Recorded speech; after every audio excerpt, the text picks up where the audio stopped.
Welcome back. Today, we invite my wife, Jenny Starts, to come in and ask a few questions. We're going to talk about interest rates, why they're going the way they're going right now, why interest rates are sticking at those higher levels right now. We're going to talk about what it means for the market moving forward as well, and what we can expect as far as prices. So I do hope this helps you out. Stay tuned.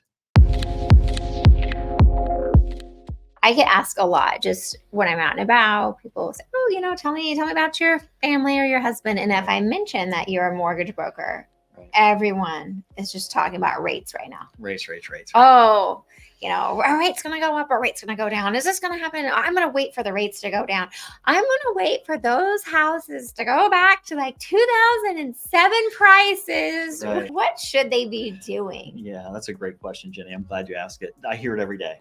And so I'm people sure think you do. when rates were 3%, I kid you not, I had people saying they're waiting to go down to 1.5 before they do anything.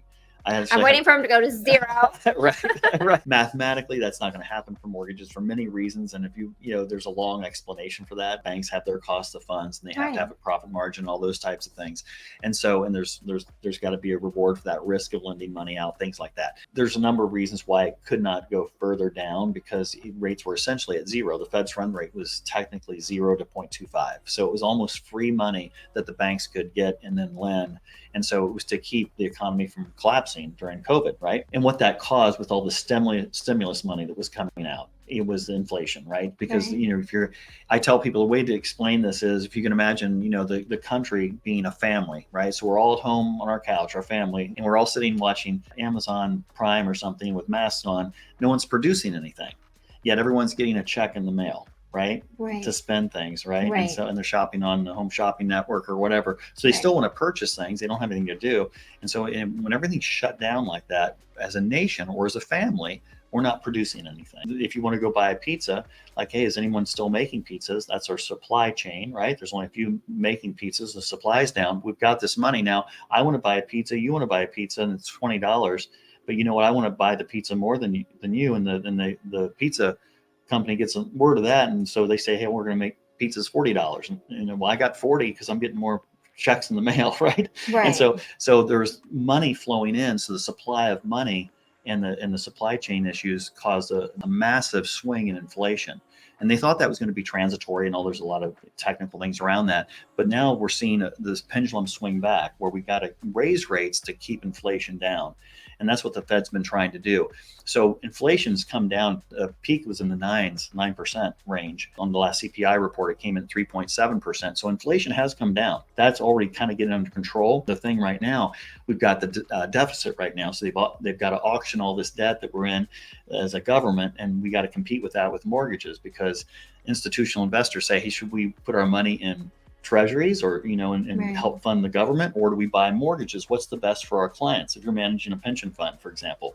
So now we've got a situation where there's a ton of debt that needs to be bought by somebody, and you've got oil. That's the other thing is oil. We're cutting production down, so that raises the price of everything. Inflation is what causes interest rates to go up, because they have to slow the economy down, because everyone has all this money and prices go up, and it hurts the little guy. It hurts the guy that's trying to get to work and fill his tank with gas. That's who it really hurts. It doesn't hurt very wealthy people.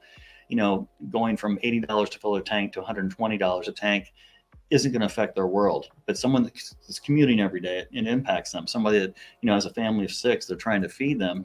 It does impact when they're, we're paying, $40 for a bag of groceries. Now they're paying $70. Greatly affects you if you're living in a state where you're sitting in traffic for 2 hours and you're just burning through fuel. Right. Absolutely. Versus, you're in an area where, you can be at work in 10 minutes, you can be home in 10 minutes. So these are... It impacts people. And then the inflation, that rate going up, to get back to your question, interest rates had to go back to slow all that down. It's harming people. And so as it makes it more difficult, prices come down. And what happens then, this is the good news, is the pendulum starts to swing back the other way. The Fed starts to lower interest rates. They start buying bonds to get them off the market. There's a lot of tools that they have, but those things are already starting to happen. Now there's conversation of pause at the next meeting here, the next Fed meeting this month. And so we know that inflation's cooling. So that's the first sign. When rates go down, guess what happens to when mortgage rates go down? Guess what? Oh, I've seen it. I mean, the houses are going to go up in price. Right. Prices go back up. Yeah. Yeah. Or rates going to come down at some point? Yes, they will. But it's going to be choppy. It's going to be a choppy ride down because it's not going to happen overnight. Right. But generally speaking, when rates come back down, prices are going to go back up. So what do I say about rates, Jenny?